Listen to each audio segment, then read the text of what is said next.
समझिएगा, और ये आपके एग्जाम पॉइंट ऑफ व्यू से बहुत इंपॉर्टेंट भी है। ठीक है, सबसे पहले देखिए डिटरमाइनर क्या होता है। What is determiner? Determiners Determiners are those words that are prefixed before nouns to determine their meaning. They can be divided into the following types.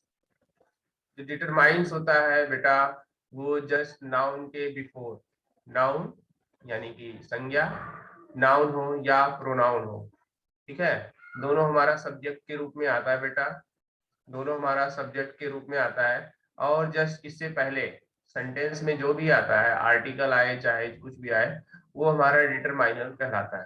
ठीक है, यहाँ पे लिखा हुआ determiner, those words are prefix, prefix मतलब पहले या before noun to determine their meaning. Determine their meaning यानी उसके मीनिंग को और क्लियर करता है। डिटरमाइन का मतलब ही होता है उसकी मीनिंग को क्लियर करना, या उसकी मीनिंग को और सुनियोजित यानी अच्छे तरीके से सेंटेंस में रख के उसको एक्सप्लेन करना। ठीक है बेटा, अब यहाँ पे नीचे दिया हुआ है type of determines. Type of determines हम देखेंगे कितने टाइप्स के दिए गए हैं। यहाँ पे दिया है, देखिए नंबर 1 है article. Article a and the demonstrative. Demonstrative में यानी कि आपको पता हो जाए जो संकेत के लिए हम करते हैं, इशारा के लिए यूज करते हैं, दिस दैट दीज दोस। ठीक है, इसके बारे में अभी नीचे हम डिटेल में पढ़ेंगे। पहले हम ये देखते हैं कि टाइप ऑफ डिटरमाइंस कितने होते हैं। तो नंबर 1 हमारा आर्टिकल हो गया, नंबर 2 है डिटर्मिनेशन डेमोन्स्ट्रेटिव, नंबर 3 है, नंबर 3 आपका पॉजेसिव। पॉजेसिव आपको पता है बेटा अधिकार सूचक होता है। पॉजेसिव आपको पता है अधिकार सूचक, ठीक है, जो आपके अधिकार के लिए आता है, जैसे कि my, your, our, his, her, its, their etcetera, ये पोजीशन के लिए आता है। फिर डी है आपका इंडेफिनिट एडजेक्टिव, क्वांटिफर। ठीक है, क्वांटिफर यानी कि जो मात्रा बताए बेटा। ठीक है, कुछ मात्राएं ऐसी होती हैं जिसको हम काउंट कर सकते हैं, जैसे कि लाइक नंबर में। ठीक है, कुछ ऐसे होते हैं जिनको हम काउंट नहीं कर सकते, वो हमारे अनकाउंट में आते हैं बेटा, अनकाउंटेबल में। ठीक है, जो अनकाउंटेबल होते हैं, जो नंबर में काउंट होते हैं, दोनों हम क्वांटिफर में रखते हैं, दोनों हम क्वांटिफर में रखते हैं। ठीक है, अभी हम उसके बारे में आगे बताएंगे किसके लिए कौन सा वर्ड हम यूज करेंगे। फिर हमारा फिफ्थ है डिस्ट्रीब्यूशन, यानी कि डिस्ट्रीब्यूटिव।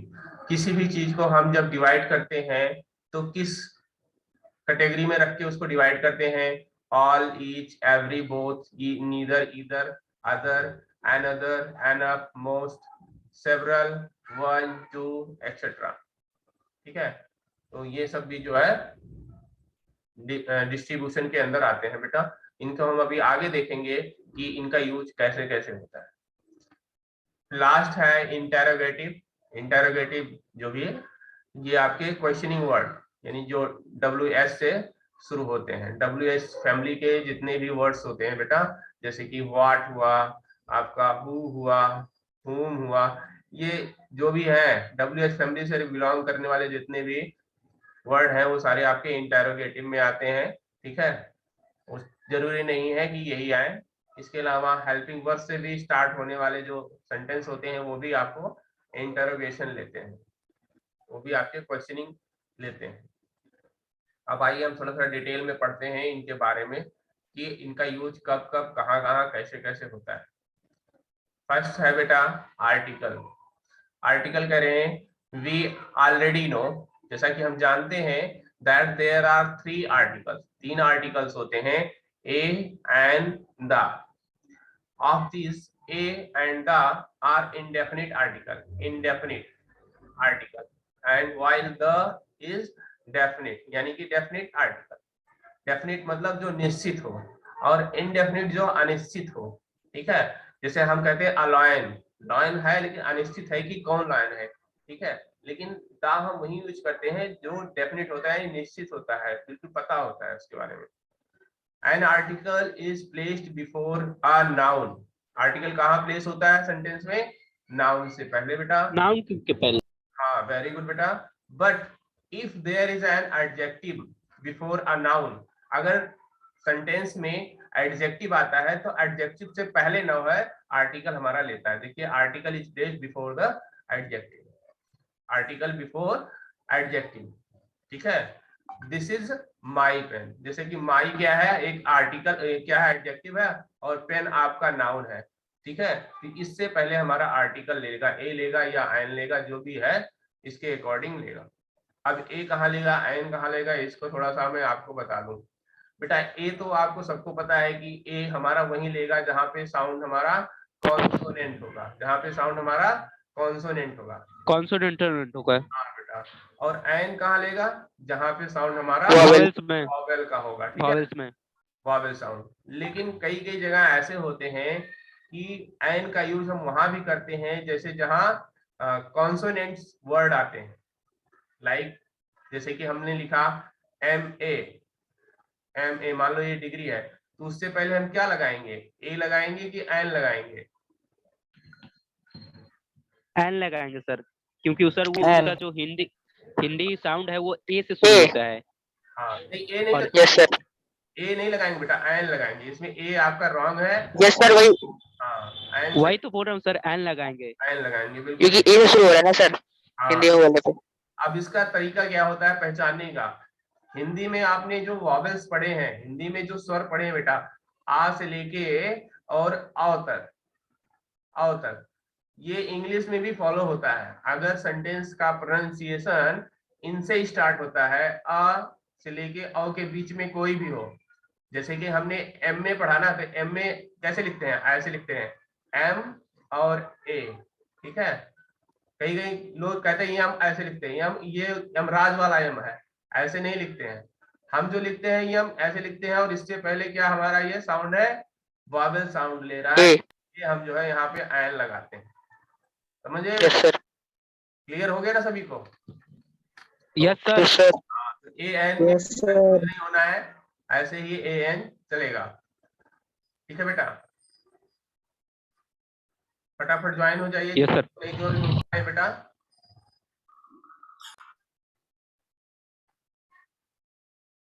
आगे देखिए, difference between A N, difference दिया गया, कुछ एग्जांपल दिए गए, आ कारपेंटर, आ स्किल्ड कारपेंटर, स्किल्ड आपका एडजेक्टिव है बेटा।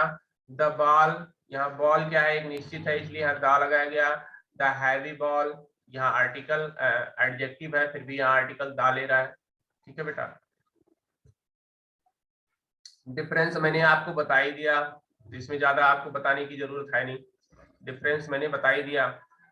A is used before word beginning with the consonant sound and used before word beginning with the vowel sound, ये हमने बता दिया। cow, a man, a girl, a Canadian, a dreamy boy, an MLA, an egg, an hour, an honest, an apple, ये आपको clear है।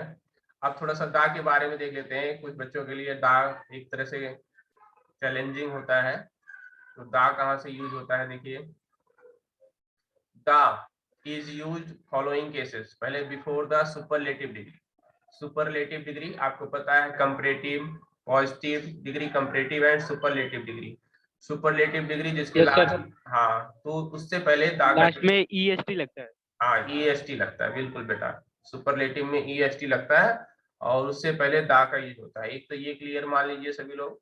दूसरा है when we talk a particular person, जब हम पार्टिकुलर पर्सन और थिंग्स के बारे में बात करते हैं तब हम द का यूज करते हैं, जैसे कि did you meet the girl, यानी हम उस गर्ल के बारे में बात कर रहे हैं, एक पार्टिकुलर गर्ल है, तो उसके लिए हम यहाँ द का यूज करेंगे बेटा। समझ में आया बेटा सभी को? Yes sir, yes sir. Yes sir. Have you seen the movie, हम जब मूवी के बारे में बात करेंगे पार्टिकुलर, तब हम द का यूज करेंगे। फिर है थर्ड पे पोजीशन पे, we use the with something or someone already referred to, we use the, हम द का यूज करेंगे कब, something or someone is already referred, जब पहले से ही किसी चीज की बात की गई हो, तो जब नेक्स्ट टाइम उसका सेंटेंस में यूज हो तो हम द का यूज करते हैं। जैसे कि हम सबसे सेंटेंस में स्टार्ट करते हैं प्राइम मिनिस्टर ऑफ इंडिया, लेकिन फिर जब सेंटेंस में यूज करते हैं प्राइम मिनिस्टर तो हम दा लगाते हैं, यानी कि जिसका The Prime ऑलरेडी Minister. बात कर चुके हैं उसकी बात जब दोबारा सेंटेंस में आए तो हम दा का यूज लेंगे। जैसे कि the man who is standing at the door is my uncle, यानी ये हु जो है यानी कि सेंटेंस में पहले भी हम बात कर चुके हैं, इससे पहले यहाँ द आया, इसी के कारण यहाँ हु इस चीज को बता रहा है कि हम उसके बारे में बात कर चुके हैं, किसके, इस मैन के बारे में, इसीलिए यहाँ द आर्टिकल ले रहा है।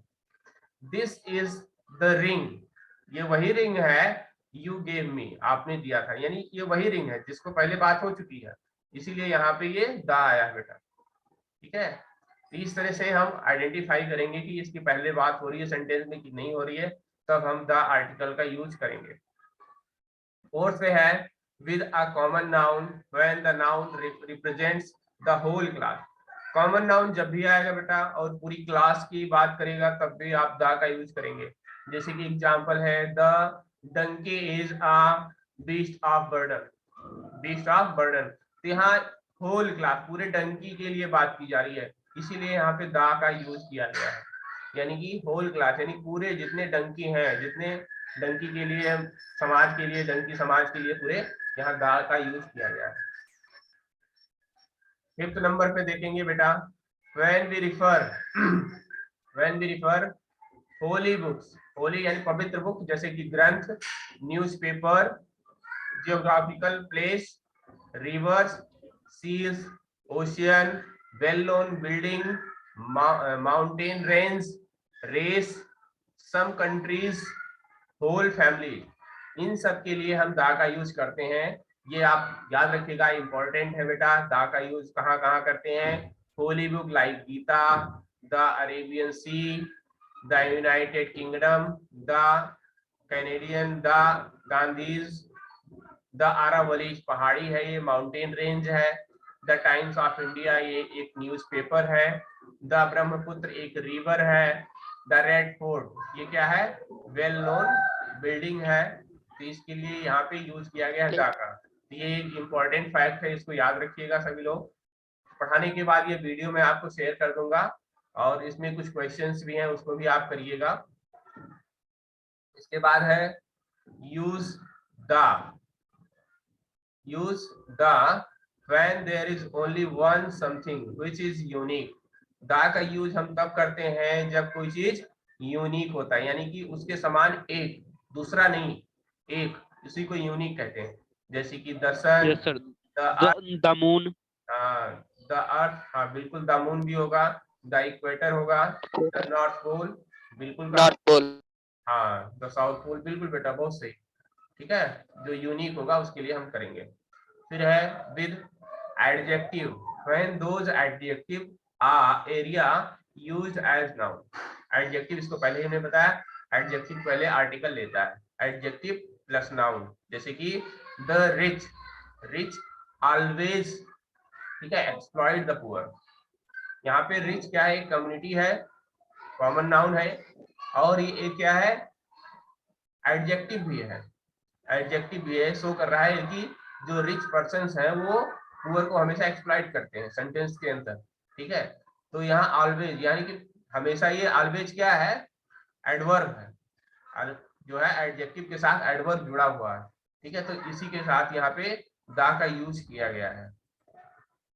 नेक्स्ट है 8 पॉइंट पे, नोट द का use in the following phrase and expression.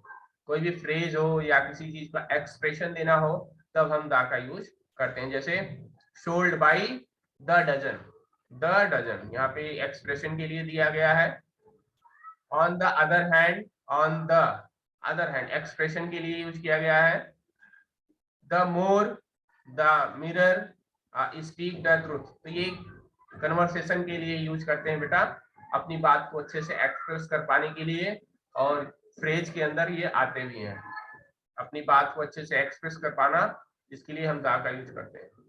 तो हमारे हमने जितने भी दा के देखे उसके अकॉर्डिंग मैंने इतना नोट्स में दिया है, और भी दा के यूज है बेटा, ऐसी बात नहीं है, नहीं, आगे और बहुत सारे सब्जेक्ट्स के पहले, हाँ बेटा, सब्जेक्ट्स के पहले यूज होते हैं, सब्जेक्ट के पहले, सब्जेक्ट के पहले, हाँ, सब्जेक्ट के पहले यूज होते हैं बेटा, सारे सब्जेक्ट के पहले नहीं, जब वो कॉमन नाउन हो तब, जब पूरी कम्युनिटी की बात कर रहे हो तब, सारे सब्जेक्ट के पहले नहीं यूज करेंगे, ठीक है, सारे सब्जेक्ट के पहले नहीं यूज करते हैं। जब किसी कम्युनिटी की बात करें, जैसे हम कहते हैं dog, dog is a pet animal, तो यहाँ पे आप द लगा सकते हो क्योंकि ये पूरे डॉग की बात कर रहे हैं, ठीक है, समझ में आया? Yes sir. हाँ, इस तरह सर विषय वाला सब्जेक्ट। हाँ, विषय वाले subject, the yes mathematics, sir. The mathematics, the English, हाँ सर। हाँ, इस तरह ऐसे यूज कर सकते हैं, सब्जेक्ट के साथ यूज कर सकते हैं। अब बहुत सारे कह रहा हूँ, अभी बहुत सारे पॉइंट्स हैं जो मैंने नहीं लिए हैं, बहुत सारा लेता तो आर्टिकल ही चलता है एक क्लास में, ठीक है, इसलिए मैंने बहुत सारे पॉइंट नहीं लिए, कुछ इंपॉर्टेंट जो मुझे लगे वही मैंने पॉइंट इसमें रखे हैं, बाकी पॉइंट्स तो अलग हैं, बहुत सारे हैं। फिर है डेमोन्स्ट्रेटिव, डेमोन्स्ट्रेटिव यानी कि जो डेमोन्स्ट करने के लिए, यानी इशारा करने के लिए, संकेत के लिए, इसका मतलब ही होता है संकेतिक, डेमोन्स का मतलब ही होता है संकेत, इशारा, ठीक है। This and this refer to person or object close by, ठीक है, this is used before a singular noun and this before a plural, तो ये आप लोगों को पता है, this और that और these और those, ये दोनों, ये चारों हैं जो डेमोन्स्ट्रेटिव में यूज होते हैं। दिस और दैट बेटा हमेशा सिंगुलर के लिए यूज होते हैं, किसके लिए? सिंगुलर के लिए, सिंगुलर, और these सिंगुलर, those हमेशा प्लूरल के लिए यूज होते हैं। प्लूरल। बट लेकिन जो दिस और सिर्फ यही चारों क्यों होते हैं? लेकिन जो ऊपर दिस और दिस दिए गए हैं, ये ऊपर के, ये हमने सर जो, पास के लिए होता है ये। हाँ ये पास के लिए होता है, बिल्कुल बेटा, वेरी गुड, ये नियर के लिए होता है, और ये दोनों दूर के लिए होता है, बस इतना ही आपको अंतर रखना है बस, बाकी आपका क्लियर है।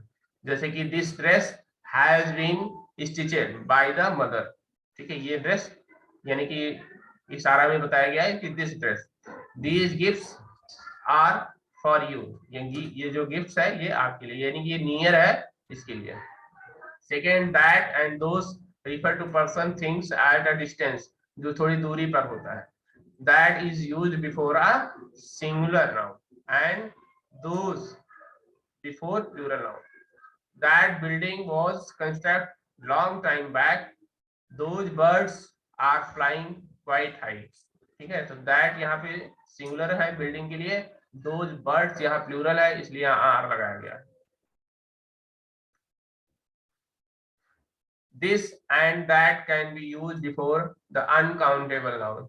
This और that का यूज बेटा अनकाउंटेबल नाउन के पहले भी होता है, जैसे कि दिस क्रॉप, ठीक है, क्योंकि सिंगुलर है, और जितने भी सिंगुलर होते हैं बेटा वो अनकाउंटेबल के साथ आते भी हैं, ठीक है, तो यहाँ पे यही है।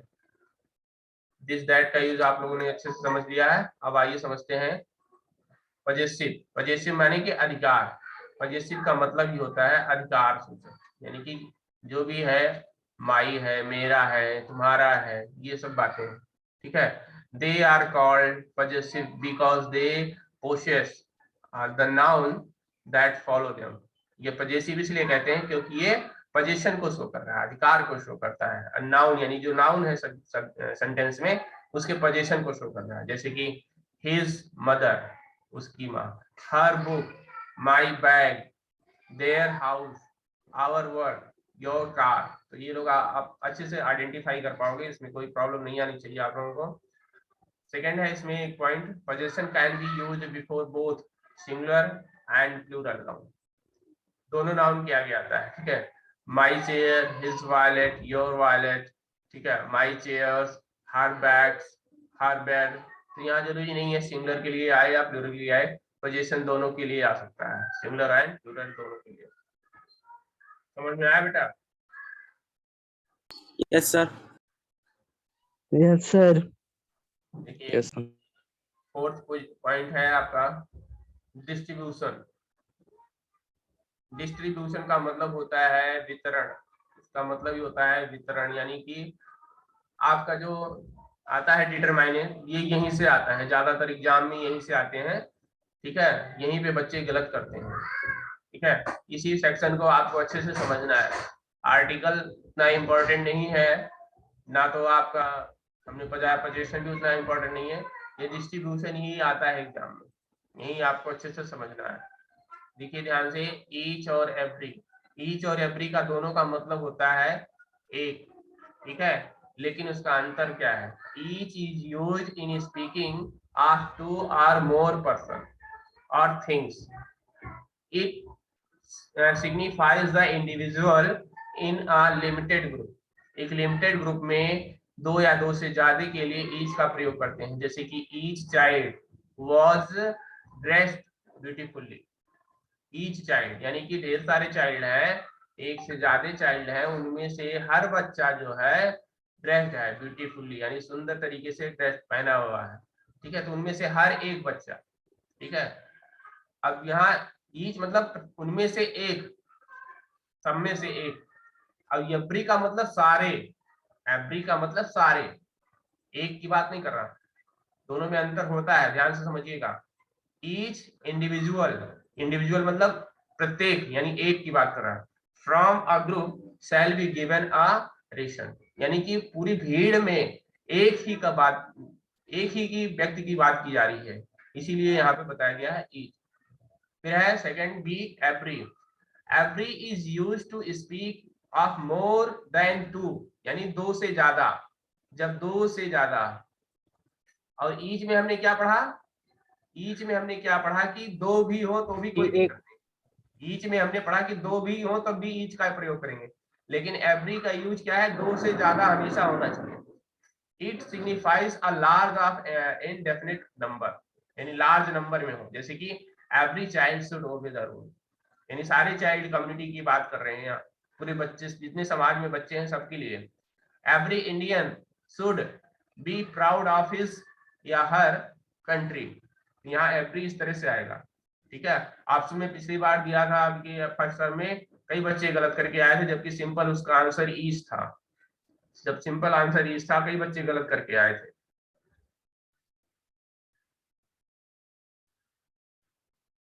और ये सेकंड टर्म में भी आएगा, पक्का है आपका। ठीक है, इसी तरह से समझिए। ईदर और नीदर, ये दोनों बेटा हमेशा टू के लिए आता है, जब भी आएगा दो के लिए आएगा, टू। ठीक है, ईदर और नीदर दोनों आपस में क्या है? अपोजिट है। क्या है? अपोजिट।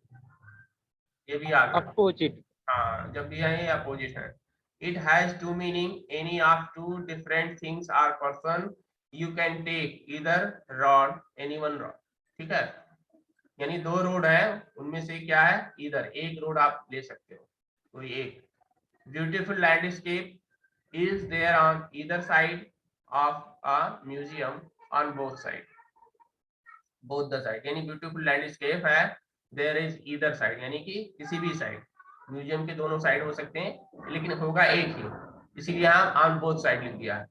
ठीक है, इधर का मतलब एक ही होगा, आप किसी भी साइड ले सकते हो। नीदर, नीदर का प्रयोग ना तो, it is opposite of either, it means not one nor other, ना तो एक ना तो दूसरा। ठीक है, या यहाँ इसमें आपने पता है पहले पढ़ा है, या तो एक या तो दूसरा। सी इज ऑन नाइदर साइड, वो किसी भी साइड नहीं है। मान लो दो पक्ष बैठे हैं और वो किसी के साइड नहीं, ना तो इधर ना तो इधर, तो आप लगाओगे नाइदर, लेकिन वो किधर किसी भी तरफ हो सकती है, तो यहाँ लगाओगे इधर, इधर या तो इधर या तो इधर। ठीक है, I like neither of the design. ठीक है, मुझे डिजाइन पसंद नहीं है, यानी किसी की तरफ डिजाइन मुझे पसंद नहीं है, यानी कहने का सेंस यहाँ पे यही है बेटा। समझ में आया बेटा सभी को? ईच और इधर, नीदर और एवरी, ये 4 पॉइंट हैं, सभी लोग क्लियर कर लीजिए। Yes sir. सभी लोगों को समझ में आना चाहिए बेटा। फिर है क्वांटिफर। क्वांटिफर जैसे मैंने बताया मात्रा के लिए आता है। कुछ मात्रा कैसे होते हैं? जिसको हम काउंट करते हैं, जिसको हम नहीं काउंट करते। देखिए जैसे कि क्वांटिफर, these tell us about number or quantity. Some quantifiers can be used only with countable, some with only uncountable, and there are some which go with both। कह रहे हैं कुछ क्वांटिफायर ऐसे होते हैं जो हम जिनका यूज क्या करते हैं, काउंटेबल में करते हैं, और कुछ ऐसे होते हैं जो अनकाउंटेबल होते हैं बेटा, और कुछ ऐसे होते हैं जो दोनों होते हैं, काउंटेबल भी होते हैं अनकाउंटेबल भी, समय समय के हिसाब से। जैसे कि मेनी, मेनी का यूज जहां कहीं भी आएगा वो आप समझिएगा ये काउंटेबल है। It is countable. Countable, it is use before the countable noun and suggest a large number, और ये एक लार्ज नंबर को शो करता है। I carry many books and notebooks to school, ठीक है, यानी बुक्स आपके नोटबुक्स काउंटेबल है। सेवरल इसी तरह से है, ये भी आपकी तरह से काउंटेबल में आ सकता है। Suggest number and use before countable, ये भी काउंटेबल में आपका आएगा। फिर है देयर वाज सेवरल इंस्ट्रूमेंट, तो ये भी काउंटेबल है, ठीक है, ये भी काउंटेबल है। फिर है मच और सम, मच क्या है, अनकाउंटेबल बेटा, ये अनकाउंटेबल के लिए आता है। मच जब भी आएगा अनकाउंटेबल के लिए आएगा। जैसे कि मच वाटर, वाटर आप काउंट नहीं कर सकते बेटा, इसलिए यहाँ पे मच आया, ठीक है। Some suggest quantity, number or degree. It use to affirmative और interrogative sentence when a positive response is desire or expected, ठीक है। कह रहे हैं कि सम का यूज क्या होता है, क्वांटिटी के लिए होता है, नंबर ऑफ डिग्री के लिए भी हो सकता है, अफर्मेटिव में यानी सकारात्मक नकारात्मक प्रश्नवाचक सब में भी हो सकता है, पॉजिटिव रिस्पांस के लिए भी हो सकता है, निगेटिव रिस्पांस के लिए भी हो सकता है। वैसे निगेटिव के लिए एनी का यूज होता है, बट सम का जो है पॉजिटिव के लिए ही यूज होता है ज्यादातर। जैसे कि there were some confidential paper kept on the table, यानी कि पेपर है, पॉजिटिव रिस्पांस है, कुछ पेपर थे, ठीक है। Can you please pass me some sugar, क्या मुझे थोड़े से शुगर दोगे। अब यहाँ बेटा शुगर क्या है, शुगर है अनकाउंटेबल, फिर भी जो है अनकाउंटेबल है। हाँ फिर भी सम का यूज किया गया है, ठीक है। तो इसके लिए भी आप ध्यान रखिएगा, सम यहाँ पे सही है, फिर भी यहाँ पे अनकाउंटेबल है। सम एक ऐसा वर्ड है जो दोनों के लिए यूज होता है बेटा, काउंटेबल और अनकाउंटेबल। बस आपको समझना होगा चीजों को, नाउन को, कि नाउन काउंटेबल है या अनकाउंटेबल। इसी तरह से एनी का यूज है, आल्सो सजेस्ट क्वांटिटी, डिग्री और number. It use a negative sentence, ये देखो यहाँ पे बताया गया negative sentence, where a negative response is expected. Have you had done any work so far, ठीक है, क्या आपने कोई कार्य किया, यानी निगेटिव, यानी किया होता तो पक्का था, लेकिन अभी पता नहीं है किया है कि नहीं, यानी ये निगेटिव शो कर रहा है। Is there any female in office, यानी कि कोई फीमेल है ऑफिस में, कहने का मतलब यह है कि ये निगेटिव शो कर रहा है बेटा। I don't have any money, मेरे पास कोई मनी वगैरह नहीं है, तो ये निगेटिव सेंस दे रहा है। लेकिन अगर ये एनी की जगह यहाँ पे सम का यूज कर देते तो क्या हो जाता, तब पॉजिटिव सेंस दे मेरे देता। पास कुछ बचे हैं। हाँ कुछ है, ठीक है। अब यहाँ पे कुछ इंपॉर्टेंट रूल आते हैं, देखिए दो चीजें हैं, दो चीजें हैं, आप यहाँ पे समझ लीजिए, little, uh little, the little, और यहाँ फ्यू, आ फ्यू और द फ्यू, ये दोनों दिखने में सेम होते हैं, बस इसका यूज अनकाउंटेबल में होता है बेटा, अनकाउंटेबल इसका काउंटेबल में।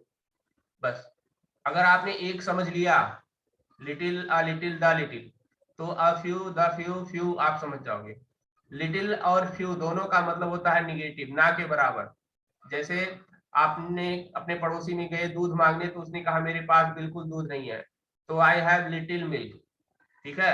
या आपने पैसे मांगा तो कह रहा आई हैव फ्यू रुपीज, यानी फ्यू कह दिया तो मतलब कुछ नहीं है, ठीक है। लेकिन कह रहा है कि I have a little milk, तो उसके पास अगर एक गिलास दूध है तो आपको आधा गिलास देने के लिए तैयार है वो, ठीक है। I have a little milk, समझ में आई है मेरी बात, यानी कि वो उसके पास यस यस सर। सर। थोड़ा सा लिटिल दूध मिल्क। है जो दे सकता है। लेकिन वही कह दे I have the little milk, यानी कि वो पूरा का पूरा एक गिलास दूध है जो पूरा को पूरा आपको दे सकता है, ठीक है। तो द का ये लिटिल का मतलब पूरा का पूरा, और केवल लिटिल ये निगेटिव होता है, नकारात्मक।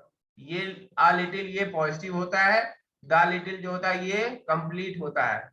इसी तरह से फ्यू, आ फ्यू और द फ्यू होता है, बस इनका यूज काउंटेबल में होता है, और इनका यूज जो होता है अनकाउंटेबल में होता है। समझ में आया बेटा सभी को, यस सर। कंफ्यूज मत होना इसमें। जैसे कि दिया गया है she has little hope of recovery, कोई व्यक्ति है बीमार है, वो कह रहा है कि उसको एकदम आशा नहीं है कि वो रिकवरी होगा, यानी कि वो रिकवर नहीं होगा, लेकिन कह रहे हैं there is hope of a little water of villagers, यानी कि कुछ उम्मीदें हैं कि विलेजर्स गांव में पानी के लिए उम्मीद है, यानी कुछ पानी है वहां पे कुछ, यानी कि अ लिटिल किया गया है। इसी तरह से the little money that he offered proved useful, उसके पास जितने पैसे थे उसने सब ऑफर कर दिए। तो बेटा ये थे सारे डिटरमाइनर्स के जो मेन पॉइंट्स थे, मैंने आपको समझा दिए हैं। कुछ इसके एग्जांपल्स हैं, एक इंटरोगेटिव में है तो आप जानते हो। इसके बाद मैंने कुछ एक्सरसाइज रखे हैं, वो मैं आपको भेज दूंगा बेटा, ठीक है। ये आप इंटरोगेटिव आप जानते हो बेटा, इंटरोगेटिव में कुछ नहीं है, व्हिच हाउ व्हिच यही इंटरोगेटिव है जो नाउन के जस्ट पहले आते हैं, ठीक है। समझ में आया बेटा? Okay, sir. इसमें कुछ एग्जाम दिया है, इसको मैं अभी आपको भेज दूंगा, ठीक है, सभी बच्चों को भेज दूंगा। Yes, sir. हाँ, ये करके मेरे पास भेज देना, ठीक है। Okay, sir. समझ में आया नहीं आया बेटा? क्लास कैसी रही? सर अच्छी। हाँ ठीक है बेटा, अब आगे हम क्लास जो लेंगे ना वो फिगर ऑफ स्पीच जो है आपका कराएंगे, ठीक है।